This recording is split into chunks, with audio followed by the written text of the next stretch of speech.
사사기는 보너스 머니가 리셋되는 1월 15일 이후에 계약할 것이라는 게 업계 대체적인 시각입니다. 하지만 사사기를 품을 팀이 누군가는 엇갈린 전망이 나오고 있습니다. 밤 나이팅게일은 사사기를 데려갈 가능성을 다저스 98%, 샌디에고 2%로 했습니다. 나이팅게일의 예상이 일반적이라고 할 수 있습니다. 반면 사사키가 오는 시점이 내년이 아니라고 해 일단 한번 틀린 짐보드는 본인이 프런트 오피스의 의사 결정권자와 대화를 나눈 결과 다저스와 계약할 가능성이 오히려 희박하다는 주장을 했습니다.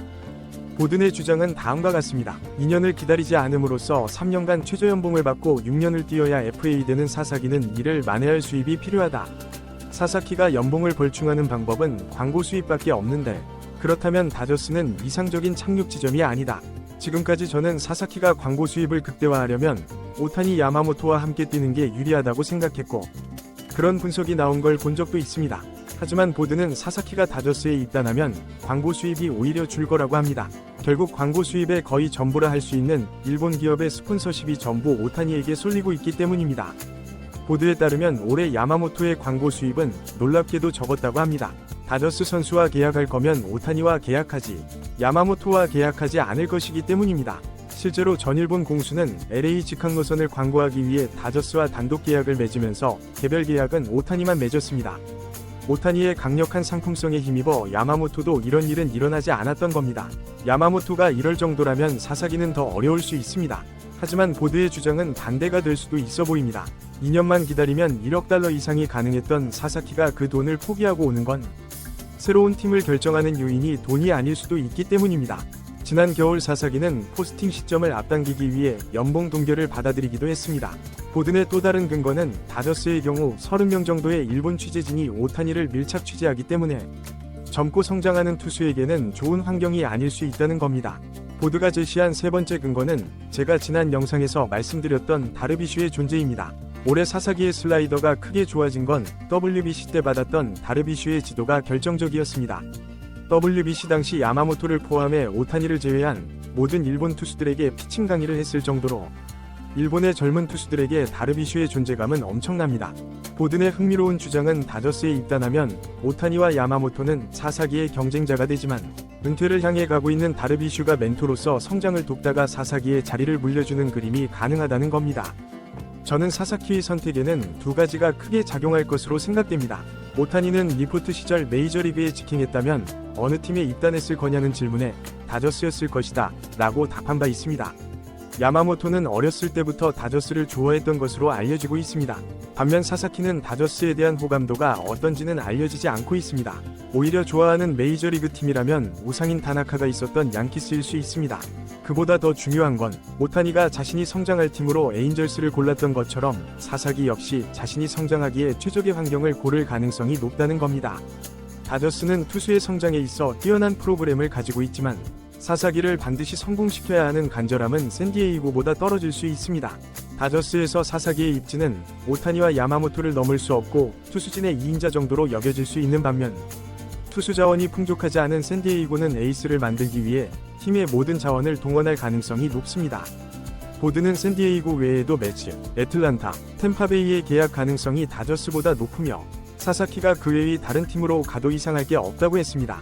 보든의 말이 맞다면 사사기를 데려가는 팀은 오타니 때처럼 프리젠테이션을 가장 잘하는 팀이 될지도 모르겠습니다. 보스턴이 소토와 만난 후 생산적인 대화를 했다는 소감을 발표하고 소토는 보스턴의 비전이 인상적이었다고 한 것에 그친 반면 매치를 만나고 나서는 매치의 제안이 매우 구체적이었다는 반응이 나오고 있습니다. 가장 적극적으로 보이는 매치는 린도어가 발벗고 나선 상황이며 구단 보좌역 카를로스 벨트란이 우리의 최대치를 보게 될 것이라고 했습니다. 히스패닉 선수들의 소식으로서 적중률이 제법 있는 카를로스 바에르가 매치가 이번 미팅에서 한 최초 제안의 규모를 공개했는데요. 진짜인지는 확인할 수 없지만 무려 6억 6천만 달러였습니다. 이 정도면 매치가 경쟁이 시작되기 전부터 가격을 올리는 것보다는 처음부터 최대치를 불러 경쟁 구도가 만들어질 수 없도록 한 게 아닌가라는 생각이 듭니다. 그리고 이것이 맞다면 매치는 팀의 미래를 통째로 소토 한 명에게 거는 셈이 됩니다. 올해 어깨 문제로 인해 정규 시즌 7.1이닝과 월드시리즈 2.1이닝에 그친 그레이터롤은 어깨 관절경 수술을 받아 내년 전반기 출장이 불가능해졌습니다. 박찬호와 놀랍도록 똑같이 생겨 백찬호로 불렸던 미치 화이트는 보장 연봉 100만 달러를 받고 SSG 랜더스에 입단했습니다.